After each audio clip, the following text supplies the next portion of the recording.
अस्सलाम वालेकुम, आप देख रहे हैं स्पोर्ट्स बाज और मैं हूं लुकमान अली। पाकिस्तान क्रिकेट से मुतल्लिक इस प्रोग्राम में बात करेंगे। साउथ अफ्रीका के खिलाफ T20 सीरीज का आगाज हो रहा है, लेकिन उससे पहले एक आम खबर है और खबर यह है वो है क्रिकेट से जुड़ी हुई। और मामला कुछ यूं है कि एक ऑनलाइन जुए की कंपनी जिस पर पहले भी बहुत सारे सवालात उठे, उस मारूफ कंपनी के हवाले से पाकिस्तान के साबिक नामवर क्रिकेटर वसीम अकरम उसकी तशहीरी मुहिम का हिस्सा हैं। मुख्तलिफ शहरों में इस हवाले से होर्डिंग बोर्ड्स लगाए गए। इस्लामाबाद वफाकी दारुल-हुकूमत में भी होर्डिंग बोर्ड लगाए गए। इसी तरह से लाहौर और कराची जैसे शहरों में और दीगर शहरों में भी बड़े बड़े होर्डिंग बोर्ड लगाए गए और साबिक क्रिकेटर वसीम अकरम उस तशहीरी मुहिम का हिस्सा है, जिस पर बहुत सारे सवालात उठ रहे हैं। और इसी तरह के सवालात बहुत सारे स्पोर्ट्स से जुड़े हुए सीनियर सहाफ़ियों की जानिब से भी उठाए गए।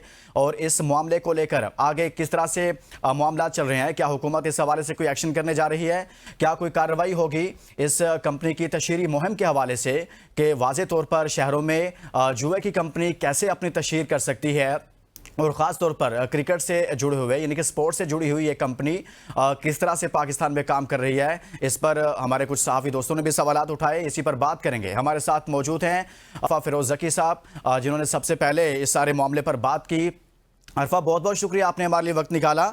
सबसे पहले तो कहिएगा कि ये कंपनी किस तरह से काम कर रही है और वसीम अकरम साहब इस तशहीरी मुहिम का हिस्सा हैं, इस कैंपेन का हिस्सा हैं। ये कैसे काम कर रही है और क्या मामला चल रहे हैं इस वक्त इस सारे मामले को लेकर? देखिए, ऑनलाइन जुए की जो कंपनियां हैं ये कोई आज सामने नहीं आई। जी ये जी। पाकिस्तान सुपर लीग में पहली बार सामने आई थी और वहां इन्होंने एक अपना एक तरीका अलग अपनाया था। ये सरोगेट बेटिंग कंपनीज के तौर पे आई थी। अब ये सरोगेट बेटिंग कंपनीज आखिर क्या होती हैं? हम्म। ये जो जुए की कंपनियां होती हैं ये अपना नाम तब्दील करके सामने आ जाती हैं और अपना इस तरह से जाहिर करती हैं कि जैसे ये ऑनलाइन कोई गेमिंग प्लेटफॉर्म है। हालांकि ये होता नहीं है। ये आम बंदा अगर उनको देखेगा तो उसे यही लगा है कि ये ऑनलाइन एक गेमिंग प्लेटफॉर्म है, इसमें कोई गलत चीज नहीं होती। लेकिन जब आप उसको खोजोगे, उसमें जाओगे अंदर और फिर इसका जो रियल नाम है वो जब देखोगे तो उससे फिर अंदाजा होगा कि ये ऑनलाइन जुए की कंपनियां हैं। अब मैं आपको थोड़ा सा और पीछे जाऊंगा कि ये आखिर शुरू कहां से हुआ था। जी जी। ये मामला पाकिस्तान सुपर लीग में आया था सबसे पहले और शुरू में खिलाड़ियों को भी नहीं पता था कि आखिर ये जो ऑनलाइन जुए की कंपनियां हैं ये एक्चुअली स्पॉन्सर कर रही हैं पाकिस्तान सुपर लीग को। ठीक है। इसमें तो पाकिस्तान क्रिकेट बोर्ड भी खुश था। पाकिस्तान सुपर लीग की फ्रेंचाइज, 4 फ्रेंचाइजेस को स्पॉन्सर किया गया था क्योंकि करोड़ों मिल रहे थे। जहां 1 करोड़ मिलना था वहीं जुए की कंपनियों ने जो वो 5-5 करोड़, इतनी सही। ज्यादा जो वो तादाद में उन्होंने अमाउंट अपनी लगाई थी, तो खुश थे सारे। लेकिन जब ये मामला सामने आए खिलाड़ियों के, तो मोहम्मद रिजवान और बाबर आजम ये दो ठीक है। खिलाड़ी पहले थे जिन्होंने आवाज उस पर उठाई थी। और इसका बाकायदा मोहम्मद रिजवान ने फतवा भी अपने हाथ एक आलिम से हासिल किया था कि ये ऑनलाइन जुए की कंपनी की जो तशहीर है इसको आप नहीं, ये अलाउ नहीं है, ये परमिसिबल नहीं है दीन हम्म। इस्लाम में भी। तो तब बाबर आजम ने और जो मोहम्मद रिजवान है उन्होंने सबसे पहले ये ऑनलाइन जुए की कंपनी के जो लोगो था शर्ट पर उस पर फिर ये स्टिकर लगाया था। और उसके बाद ये मामला जो वो चलता रहा।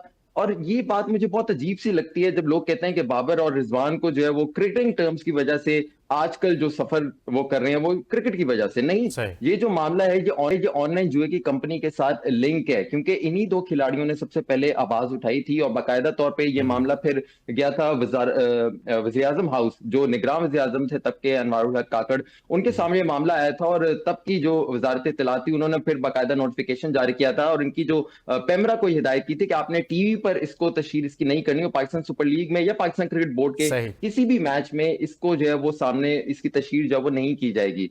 तो उसके बाद ये मामला चला और फिर अब ये है कि चूंकि कुछ हद तक पाकिस्तान टेलीकम्युनिकेशन अथॉरिटी ने भी इस पर मामला उठाया और उन्होंने बैन की। लेकिन ये बहुत अनफॉर्चुनेट बात है कि अब भी मुल्क के मुख्तलिफ, बिलखसूस हम्म। पंजाब और सिंध के मुख्तलिफ शहरों में हम्म। इनके बिल बोर्ड्स लगे हुए हैं। इस्लामाबाद में अभी रिसेंटली लगा था, उस पर आवाज उठाई, तो अच्छी बात है कि वज़ीर अच्छा आज़म अरफा, हाउस से इस इसमें पर एक जो अहम नोटिस चीज़ दिया है गया। कि जैसे आपने कहा कि मोहम्मद रिजवान और बाबर आजम ने शुरू में इस पर इसको अपोज किया या इस हवाले से अपने कंसर्न शो किए थे और उस पर उस वक्त की हुकूमत ने और सब लोगों ने कुछ ना कुछ इस हवाले से कार्रवाई की या उसका इंदिया दिया गया, कुछ हिदायत जारी की गई। इस वक्त ये मामला चूंकि उन तस्वीर में जो होर्डिंग बोर्ड्स हैं उसमें पाकिस्तान के साबिक क्रिकेटर, बड़ा नाम है पाकिस्तान क्रिकेट का, वसीम अकरम नजर आ रहे हैं। तो इस वक्त इस मामले को लेकर हुकूमत क्या सोच रही है कि सारे शहरों में इसकी एडवर्टाइजमेंट है, तशहीर हो रही है, तो अब क्या हुकूमत इस पर कुछ नहीं कर रही? देखिए, वज़ीर-ए-आज़म हाउस की तरफ से ये इंस्ट्रक्शंस दी गई हैं, एक तो पंजाब हुकूमत को भी, इस्लामाबाद इंतज़ामिया को भी, सिंध हुकूमत को ये इंस्ट्रक्शन दी गई है नहीं, इसका अभी तक मालूम नहीं है, क्योंकि कराची में भी मुख्तलिफ जगहों पर अभी भी बिल बोर्ड्स लगे हुए हैं, लाहौर में मुख्तलिफ इलाकों में बिल बोर्ड्स लगे हुए हैं। तो ये तो एक अच्छी बात है कि वज़ीर-ए-आज़म हाउस से इसकी जो है वो इंस्ट्रक्शंस दी गई हैं कि आपने इन बैनर्स को हटाना है। लेकिन अब बात जो है वो 2 मेन चीज़ें हैं। नंबर 1 के ये जो ऑनलाइन जुए की कंपनियां हैं, ये अभी भी ऑपरेट हो रही हैं। आपको वीपीएन लगाने की जरूरत नहीं है, आप पाकिस्तान की प्रॉक्सी से ही इन वेबसाइट्स को खोल सकते हो। और खोलने का मतलब ये हो गया कि पाकिस्तान टेलीकम्युनिकेशन ने जो नोटिफिकेशन जारी किया था उस पर अभी तक अमल दरामद नहीं हुआ। मैंने तो सिर्फ अभी जो सोशल मीडिया पर सिर्फ 4 वेबसाइट्स आई थी, ये पेशतर वेबसाइट्स हैं जिसमें जी। नौजवान जो है वो एक तरह से जो खेल है उसको जो है वो गंदगी जो है वो की जा रही है, क्योंकि जब आप एक खेल को गलत तरीके से इस पर इस्तेमाल करना शुरू हो जाओगे तो वो फिर नौजवान पर जो गलत तरीके का इसका जो असर पड़ेगा। अब ये वज़ीर-ए-आज़म हाउस से इंस्ट्रक्शंस जानी चाहिए पाकिस्तान टेलीकम्युनिकेशन को सबसे पहले कि आप इन तमाम वेबसाइट्स को बैन करो। दूसरी तरफ जो आपने साबिक क्रिकेटर का नाम लिया, ये कोई पहले नहीं है, इससे पहले भी एक जी। साबिक क्रिकेटर थे जिनका मुआहदा हुआ था ऑनलाइन जुए की कंपनी के साथ, और वो सही। भी एक्सपोज किया था, उनका मुआहदा खत्म करवाया गया था। और अब ये साबिक क्रिकेटर जो वो सामने आए, साबिक क्रिकेटर्स आइकॉन होते हैं यूथ के लिए। अगर वो इस तरह से ऑनलाइन जुए की कंपनियों की तशहीर करना शुरू हो जाएंगे तो इसका वो क्या जो है वो एक पैगाम दे रहे हैं नौजवानों को कि आप भी इस तरफ आए, ऑनलाइन जुए की कंपनियों की तरफ आए। आपको 2010 भूल गए, आपको 96 की जो जस्टिस टीम रिपोर्ट थी वो क्या आप भूल गए हैं?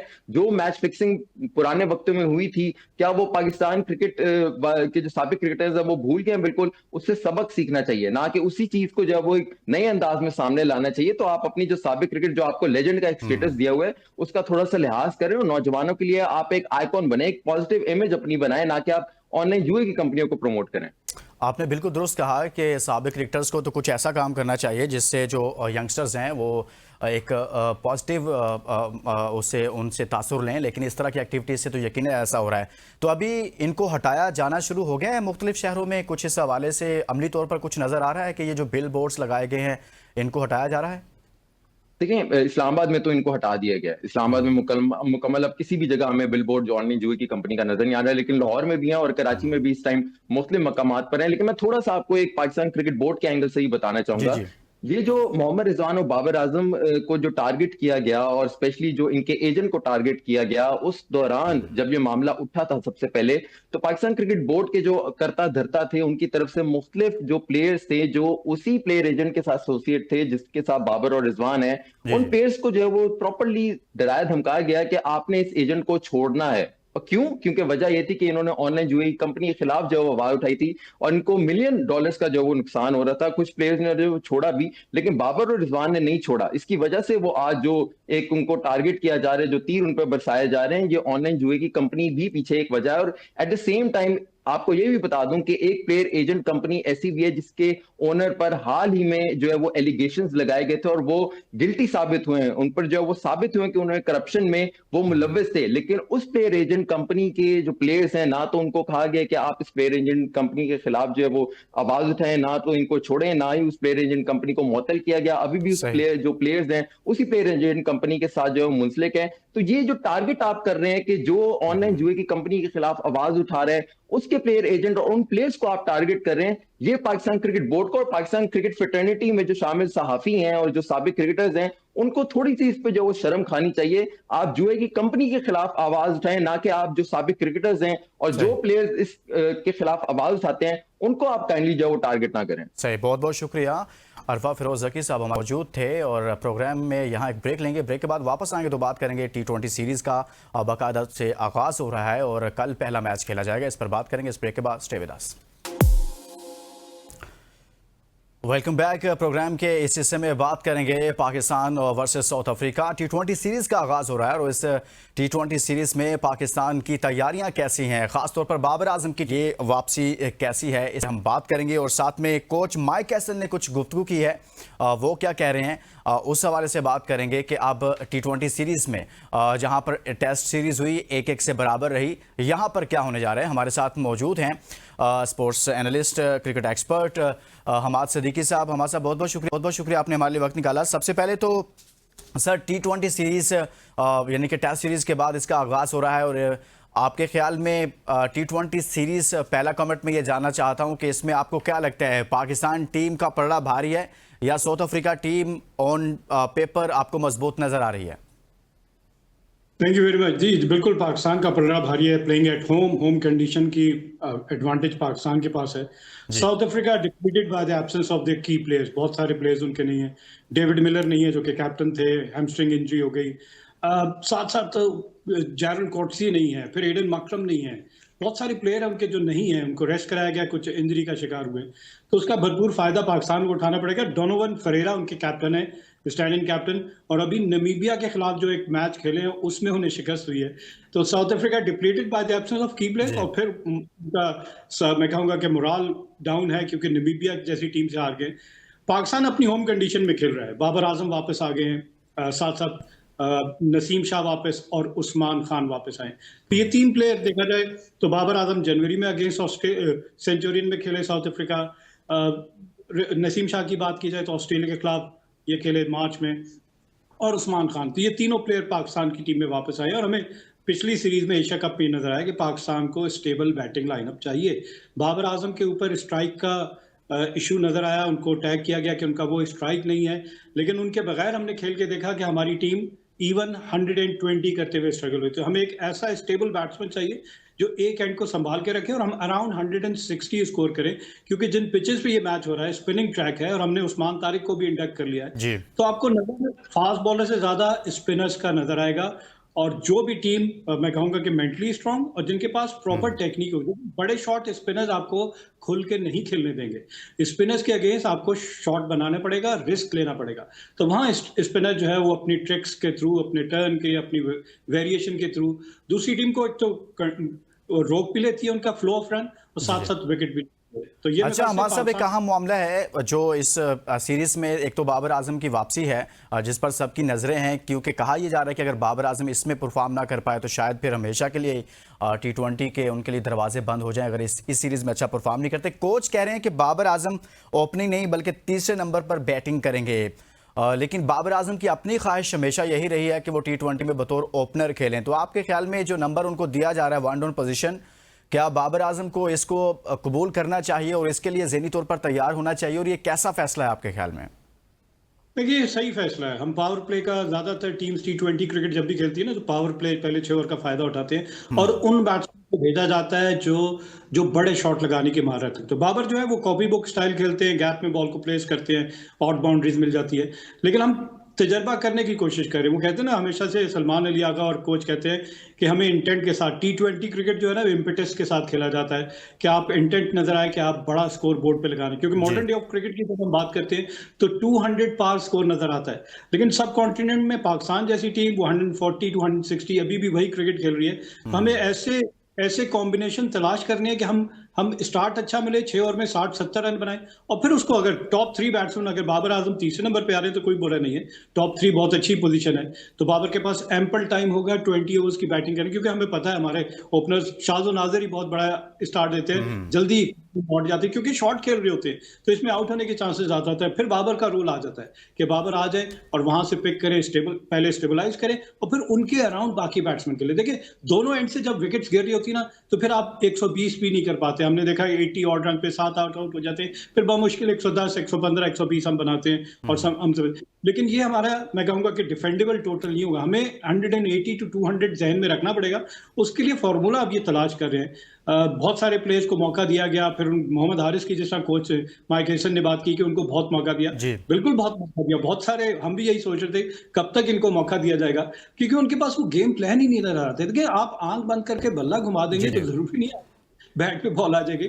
जो इंटरनेशनल क्रिकेट है उसका डोमेस्टिक क्रिकेट से मुकाबला नहीं कर। आप डोमेस्टिक क्रिकेट में आप चल जाएंगे, लेकिन इंटरनेशनल क्रिकेट में जो एनालिस्ट साथ बैठे होते हैं ना, सपोर्ट स्टाफ, वो एक आपकी वीकनेस और स्ट्रेंथ जो है वो अपने वो सारी चीजों को एनालाइज कर रहे होते हैं। हमारा साहब, रावलपिंडी में मैच है और पहले टेस्ट सीरीज में हमने देखा कि स्पिनर्स का काफी ज्यादा इसमें रोल रहा है दोनों ही टीमों की तरफ से। आप क्या समझते हैं कि इसमें T20 में स्पिनर्स कोई डिफरेंस क्रिएट करेंगे और स्पिनर्स पर ही इंहिसार करेंगी टीमें, या फिर यहां पर आपको लगता है कि फास्ट बॉलर्स की भी अपनी अहमियत है? देखिए एशिया कप में आपको नजर आ गया कि एशिया कप में जो कि यूएई और में हुआ कि आपको नजर आया कि स्पिनर्स का रोल सब कॉन्टिनेंट के पिचेस हैं। आप होम एडवांटेज क्या लेंगे? आप साउथ अफ्रीका की स्ट्रेंथ पे नहीं खेलेंगे, आप अपनी होम एडवांटेज आप अपने ऐसे बॉलर्स खिलाना चाहेंगे जो जो साउथ अफ्रीका को ट्रबल करे। तो हमारे पास स्पिनर्स ऐसे हैं जो ट्रबल करेंगे।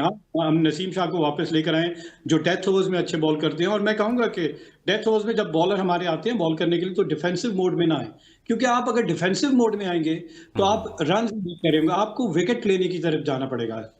फास्ट बॉलर का रोल ही यही है कि हाँ, अगर आपके पास स्पेस है 145 टू 150 केपीएच पे आप बॉल कर रहे हैं तो आप बैट्समैन को चैलेंज करें कि आपने मुझे एक छक्का लगा दिया तो मैं आपको एक और देता हूं शॉर्ट पिच बॉल या एक और यॉर्कर ट्राई करूंगा। तो जरूरी नहीं है हर बॉल वो बैट्समैन कनेक्ट करे प्रॉपर्ली और बाउंड्री से बाहर जाए। तो यहाँ पे एग्रेसिव अप्रोच मैं कहूंगा कि वो एग्रेसिव माइंडसेट है कि जो आपको मैच जिताएगा। अदरवाइज अगर आप डिफेंसिव हो जाएंगे और ज्यादातर वेरिएशन की कोशिश में स्लोअर वन ऑड बॉल कि अगर बैट्समैन ने ना पिक की तो मुझे डॉट बॉल, ये मेंटालिटी का डिफरेंस है कि मुझे डॉट बॉल मिलनी चाहिए या मुझे विकेट मिलनी चाहिए। तो अगर हम विकेट की तरफ जाएंगे बेशक उसमें छक्का भी लग जाए लेकिन आपको विकेट मिल जाएगी, तो जैसी विकेटें मिलेंगी तो दूसरी टीम के ऊपर प्रेशर होगा। तो रन्स ऑन बोर्ड, और ये 3 फेजेस हैं। First power play which is 6 overs, जो 30 यार्ड सर्कल के बाद सिर्फ 2 फील्डर हैं। अच्छा, तो ये अहम है, ये अहम है यहाँ पर कि उस्मान तारिक को भी शामिल किया गया है, फिर नसीम शाह कम बैक कर रहे हैं, उस्मान तारिक पहली मरतबा हैं। आपके ख्याल में शाहीन शाह अफरीदी के साथ दूसरे एंड पर नसीम शाह से ही अटैक करवाना चाहिए, या आपको लग रहा है कि पहले मैच में उस्मान तारिक की एंट्री हो रही है? देखें ऑप्शंस कितने हैं, हम ऑलराउंडर्स को ज्यादा तरजीह देते हैं। माइक हेसन जो हैं, अब वो ऑलराउंडर्स कितने हैं जो बैटिंग भी कर लेंगे बॉलिंग भी कर लेंगे। क्या बेस्ट पॉसिबल ऑप्शन हो सकता है पाकिस्तान का? अगर नीचे से लेके जाएं, मेरा ख्याल उनको टीम में लेकर आए हैं तो मौका उनको मिलना चाहिए, नहीं कि साइड लाइन पे बिठा के आप पूरी सीरीज गुजर जाए। 3 मैचेस की सीरीज है तो मौका दें ताकि चेक तो हो जाए एक प्लेयर को, अगर उसने डोमेस्टिक में कैरिबियन प्रीमियर लीग में परफॉर्म करके आ रहे हो और उसी बेसिस पे उनको पिक किया गया है तो जरा पता तो चल जाए। फिर साथ साथ उस्मान खान जो विकेट कीपर बैट्समैन है, बारे में कहा जाता है कि वो स्पिनर्स को अच्छा खेलते हैं, तो उनको मौका देना भी पता चल जाएगा कि साउथ अफ्रीकन आप कह रहे हैं कि उस्मान तारिक को अगर लेकर आए स्क्वाड में रखा है तो उनको चांस भी देना चाहिए। बहुत शुक्रिया हमाद सदीकी साहब हमारे साथ मौजूद। T20 सीरीज को लेकर पाकिस्तान पहला मैच कल खेलने जा रहा है। इजाजत दीजिए, अपना बहुत सारा ख्याल रखिए, अल्लाह हाफिज।